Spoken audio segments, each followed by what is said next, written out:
Parler de ma vie amoureuse, je finirai par cette question. Ma rupture, elle m'a beaucoup affectée. Comme vous pouvez voir, je suis toujours émue en parlant de ça.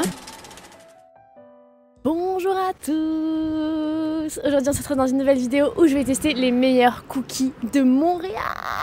C'est une vidéo que je n'ai jamais faite encore. Et franchement, j'en ai testé des cookies qui sont tellement bons. Et on m'a donné quelques adresses aussi, donc je vais y aller de ce pas. En plus, ils sont à côté de chez moi, donc c'est parfait. Et en plus de ça, je vais répondre à vos questions que vous m'avez posées sur Instagram, sur YouTube, comme est-ce que t'es en couple, tu pars en Australie, tu pars au Canada, est-ce que tu fais quelque chose? Voilà, toutes sortes de questions en dégustant des cookies, tout ce qu'on aime. C'est parti, je vous emmène avec moi.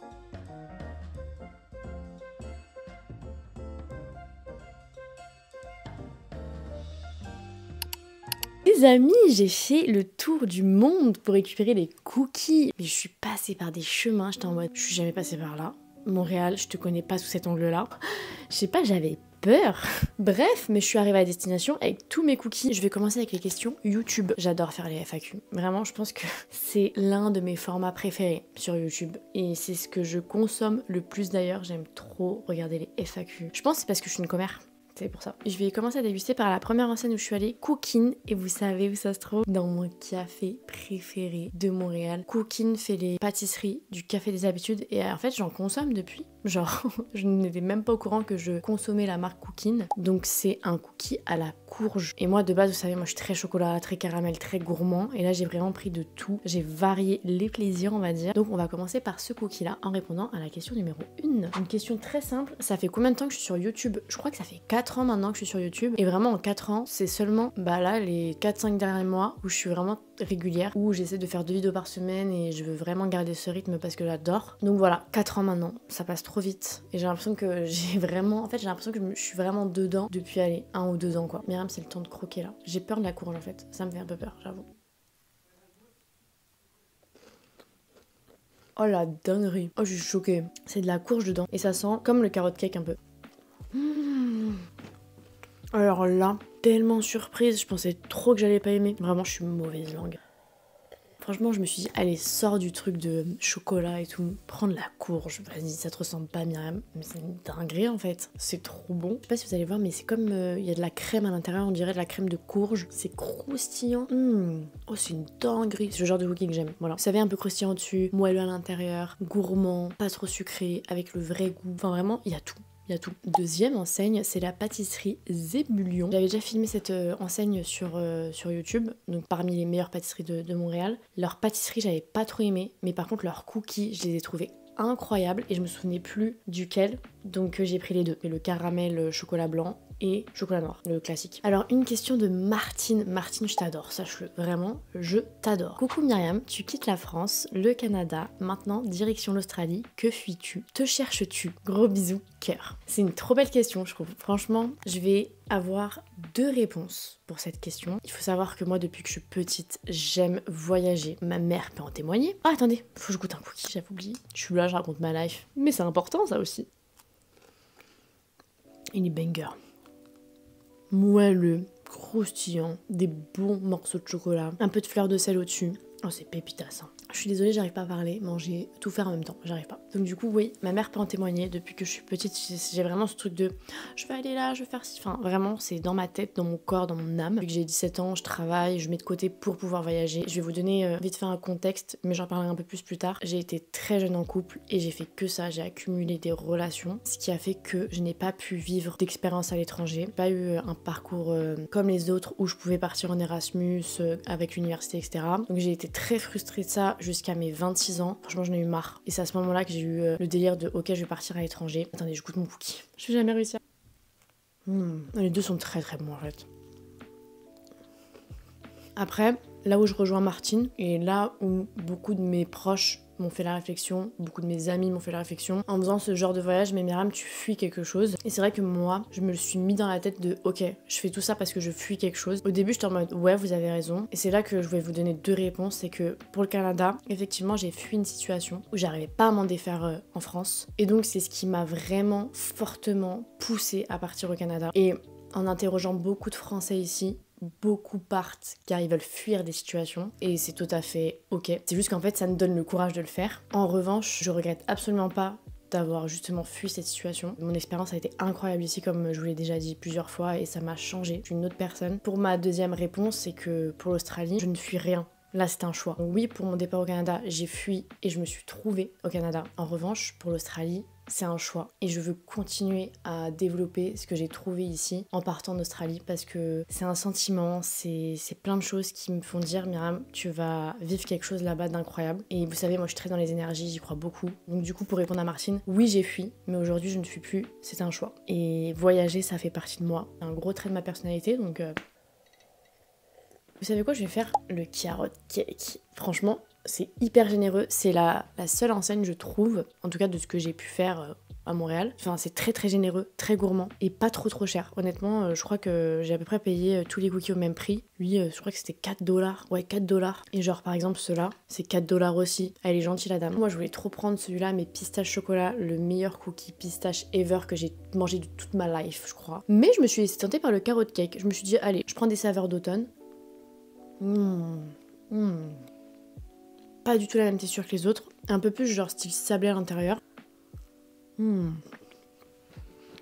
ça va être dur de départager. Hein. Oh, ils sont tous différents, ils sont tous trop bons. En fait, ce qui est trop bien avec lui, on a l'impression qu'il va être super lourd, vu qu'il est épais, il y a de la crème au-dessus et tout. La texture fait que c'est assez moelleux, aérien. Et la crème rajoute du gourmand. Faut aimer le carrot cake, parce que ça a clairement le goût de carrot cake, et c'est excellent.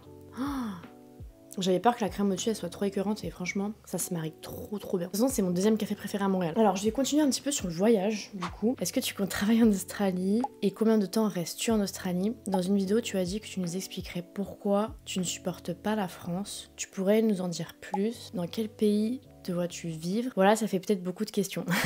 Pas de soucis. J'y réponds. Faut savoir que l'Australie c'est un PVT de 1 an, contrairement au Canada qui est 2 ans. Du coup moi j'écourte mon PVT au Canada pour aller en Australie. Donc je pouvais encore rester au Canada 1 an, mais j'ai fait le choix de partir parce que je sens que c'est le bon moment pour moi de partir. Oui, je compte travailler en Australie parce qu'en fait si je veux faire un deuxième PVT, si vraiment le pays me plaît de ouf, faut que je fasse 88 jours en ferme, mine, enfin bref, des entreprises qui...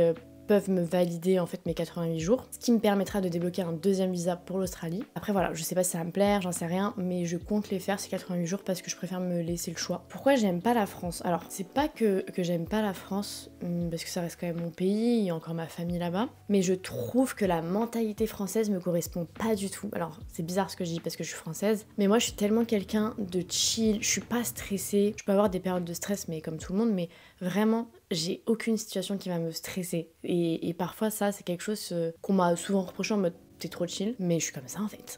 y a pas. Après, moi, c'est vrai que je vis en région parisienne. Je pense que ça doit être différent quand tu vis en Bretagne ou dans le sud de la France. Mais moi, vu que j'ai connu que la région parisienne parce que je viens de région parisienne, je connais que ce train de vie là. Ça m'a fait un choc. En vrai, de vivre au Canada et après de retourner en France, je me suis dit mais c'est pas ma mentalité, c'est pas mon mood, c'est pas moi. Vraiment c'est un ressenti que j'ai et une énergie que j'ai aussi. C'est que je trouve que tout le monde a l'air triste en France, en tout cas en région parisienne, et quand tu viens au Canada, enfin quand tu habites à Montréal, au Québec du moins, parce que Toronto j'ai pas du tout eu cette vibe, hein. Toronto c'est très comme un petit New York, travail, alors qu'à Montréal c'est vraiment familial, tu te sens en sécurité. Nous des fois on ferme même pas la porte d'entrée, enfin genre on dort la nuit la porte ouverte, j'ai aucune crainte, je me sens pas jugée, je me sens moi en fait, je me sens libre. Vous voyez, c'est ça. Et la France, ouais, ça va être ça en fait. Je trouve que les gens sont aigris, pas heureux, subissent leur vie, se sentent obligés de rester, se sentent obligés d'avoir une carrière, tout ça qui se mélange. Moi, je pense que je suis une fille qui est faite pour vivre sur une île, au soleil. En tout cas, moi, c'est vraiment le point négatif du Canada, c'est que le soleil me manque beaucoup, et c'est pour ça que je pars. Voilà, c'est l'une des raisons pour laquelle je pars du Canada. Je parle trop, je mange pas assez. Ah oui, et dans quel pays te vois-tu vivre? Alors, je sais pas. Vraiment, pour le coup, j'en sais rien. Là, aujourd'hui, si je m'arrêtais au Canada, je vivrais au Canada, je pense, malgré le soleil. En tout cas, si je devais choisir entre la France et le Canada, je choisirais le Canada, pour sûr. Oh, c'est trop bon. Quand tu es en France, je rentre début décembre, le 10 exactement, et après je pars le 28 décembre en Australie pour le nouvel an à Sydney. Hello Myriam, ton niveau d'anglais s'est amélioré depuis ton déménagement au Canada? Pas du tout, vu que je suis au Québec, et je parle encore moins bien anglais que quand je suis arrivée, que quand je suis arrivée. En fait, ici, les gens sont bilingues. Tous mes amis parlent anglais, en fait, ce qui fait que ça m'intimide. Vu que je sais que tout le monde est hyper performant en anglais, je suis en mode, je préfère ne pas parler anglais. J'ai pas envie qu'on sache que je fais des erreurs. Et du coup, je parle pas. Voilà. Alors que si je suis toute seule avec quelqu'un qui parle anglais, je suis en mode vas-y je parle. Mais je suis pas devenue bilingue, il s'est pas amélioré, enfin vraiment ça a rien changé à ma vie quoi. Toujours en bon terme avec Mimo. Évidemment c'est ma sœur Mimo. Et on part en Australie ensemble. Donc oui, toujours en bon terme. Comment fais-tu pour avoir une si bonne relation à l'alimentation? Ma sœur m'a dit il y a pas longtemps. Non mais écoutez, hein, moi je m'en suis même pas rendu compte. On parlait de mon documentaire sur les TCA et j'étais en mode moi j'en ai jamais fait et tout. Ma sœur elle me dit mais moi je pense que t'en as fait. J'étais en mode ah ouais, je suis pas au courant. Elle dit si, il y a eu une période où j'avais beaucoup perdu de poids. Mon ressenti, en tout cas à l'époque ça a été ça, c'est plus tu perds du poids et plus tu te confortes dans ce truc de oh, j'ai grave perdu et tout, je suis trop bien, nan, nan. Mais j'avoue, je suis pas restée très longtemps là-dedans. Parce qu'elle m'a dit ouais, je me souviens de cette période-là, t'étais très mince. Je me trouvais pas si mince que ça, en vrai, mais bon. C'est sa perception et j'avais la mienne. Mais moi, j'avoue, je me t'ai pas dit que j'avais des soucis à cause de ça. Mais je suis vraiment pas restée dans ce truc. Je suis très vite sortie de ça. Et je pense que c'est les vidéos food qui m'ont un peu sortie de ce truc. Parce que moi, j'aime tellement manger, tellement déguster que j'y pense pas en fait. Et j'ai pris du poids, du coup. Mais genre, j'ai pris plus de poids au final. Ce qui m'aide en fait aujourd'hui. Vous voyez, hein, je suis très gourmand. Je mange tout le temps plein de trucs sucrés. Tout le temps plein de belles choses, quoi. C'est le sport. En fait, je dirais pas que c'est une compensation, mais je dirais que c'est plus, déjà ça me fait trop du bien au mental, mais là le sport j'avoue me permet d'avoir une meilleure relation à l'alimentation, parce que j'ai l'impression que ça me fait un équilibre. Et attention, je suis pas dans l'excès du sport, justement j'ai une question, quelle est ta routine workout? J'ai pas vraiment de routine, en fait juste je me dis, vas-y j'aimerais bien aller 4 fois au sport dans la semaine, mais parce qu'en même temps je fais un travail où je suis tout le temps assise, tout le temps sur l'ordinateur, donc si je bouge pas, je bouge jamais en fait, enfin je marche pas, et donc c'est pour ça que je me dis allez au moins 4 fois je vais au sport, c'est très bien. Et quand je vais au sport, c'est parfois je marche que sur le tapis, hein. Je fais pas un effort de malade. Donc voilà, j'essaie de faire des choses qui me font du bien au corps et à l'esprit. Sur les vidéos, on te voit à nouveau consommer de la viande, tu arrêtes le VG. Alors, c'est vrai qu'il y a eu un moment où j'ai repris la viande, mais parce que je me sentais trop frustrée. Et là, je vais re-arrêter. Parce qu'en fait, ça me dégoûte la viande. Vraiment, ça me dégoûte. J'aime pas le goût. Je repense sans arrêt aux animaux. Enfin vraiment, en premier lieu, j'ai arrêté la viande pour la cause animale et également pour le goût parce que je n'aime pas ça. Et je vais re-arrêter. Voilà, parce que en fait je trouve aucun plaisir à reconsommer de la viande, ça change pas mon état. J'ai fait une petite rechute, j'ai remangé de la viande, mais là je vais arrêter, parce que franchement ça m'apporte rien et je prends aucun plaisir en fait. Pour tout vous dire quoi. J'ai pas goûté celui-là, on l'a oublié celui-là, petit filou va. Celui-là c'est la dernière enseigne, Blonde Biscuiterie, et ils font que des cookies genre énormes comme ça, hyper gourmands, et franchement ils sont trop bons. Mais c'est beaucoup hein, genre t'en manges un, t'en peux plus. Comme de la pâte un peu à cookies à l'intérieur. Trop bon, trop bon. Hello, comment ça va? Est-ce que tu te sens bien dans ton corps? Des bisous. J'ai une grosse période là où je me sentais pas bien dans mon corps, vraiment. À cause de la balance, je vous l'ai dit dans ma dernière vidéo, j'arrêtais pas de me peser et tout. Et je comprends pas, je fais du sport, je perds pas. Vous voyez ce truc? Je prône sur ma chaîne justement le fait de kiffer manger, kiffer son corps. Mais ça m'arrive aussi de parfois me dire, j'aime pas mon corps. C'est vrai que moi je fais des vidéos food, donc moi il faut que je dépense plus de calories si je veux ne pas grossir par exemple. Chose que je ne fais pas. Parce que vraiment, genre moi j'aime le sport mais à petite dose. Oui, donc j'ai eu cette grosse période où j'aimais pas du tout mon corps et là ça va beaucoup mieux. En vrai, je suis vraiment en mode bah je m'accepte comme je suis, j'aime manger, c'est ok, je fais du sport, c'est ok, enfin je me pèse plus parce que je veux pas que ce soit un chiffre qui dicte mon alimentation, ma vie et mon image. Donc ça m'aide en fait, ça m'aide à pas me peser. Parce que vraiment ce chiffre là c'est... Oh non mon ordi s'est éteint, purée mais tout me lâche. Pour vous dire, si on parle de chiffres, ça dicte trop notre société, en tout cas moi trop toute ma vie, dans le sens où je suis sur les réseaux sociaux, donc forcément les statistiques ça va dicter aussi mon état d'esprit, je vais regarder mes abonnés Instagram, donc tous les chiffres dictent votre life en fait, votre compte en banque, la balance, et c'est bon, ça me saoule, donc du coup moi hop je supprime la balance, les stats j'ai décidé de moins regarder, pareil je mange, je kiffe, je fais du sport, je kiffe, en fait je fais tout ce qui me fait kiffer, voilà, et ça m'aide à me sentir bien en fait, tout simplement. Je devrais être coach. Je rigole, j'ai encore tellement de problèmes à régler dans ma vie. D'ailleurs, on va en parler de ça, la question la plus croustillante. Quel est ton boulot, tes passions dans la vie? Est-ce que tu as trouvé un mec? C'est pour quand ton départ en Australie? Bah, mon travail, là, je me consacre 100% à YouTube, à mes réseaux sociaux, je veux que ça marche. D'ailleurs, on n'oublie pas, j'ai un objectif 30 000 abonnés fin décembre. Je pense que je ne vais pas y arriver. Vous allez m'aider, c'est bon. Je crois en vous. Et je crois en moi surtout. Donc mon travail c'est ça, mais sinon de base je suis dans la communication et le marketing. Mais en attendant j'aime bien faire des petits jobs, genre comme travailler dans une pâtisserie, dans un café, ça me fait kiffer ça. Passion, manger, voyage et YouTube. Hein. YouTube c'est ma passion number one. Franchement c'est ma vie. J'aime trop filmer, monter, j'aime trop manger. Voilà. Voilà.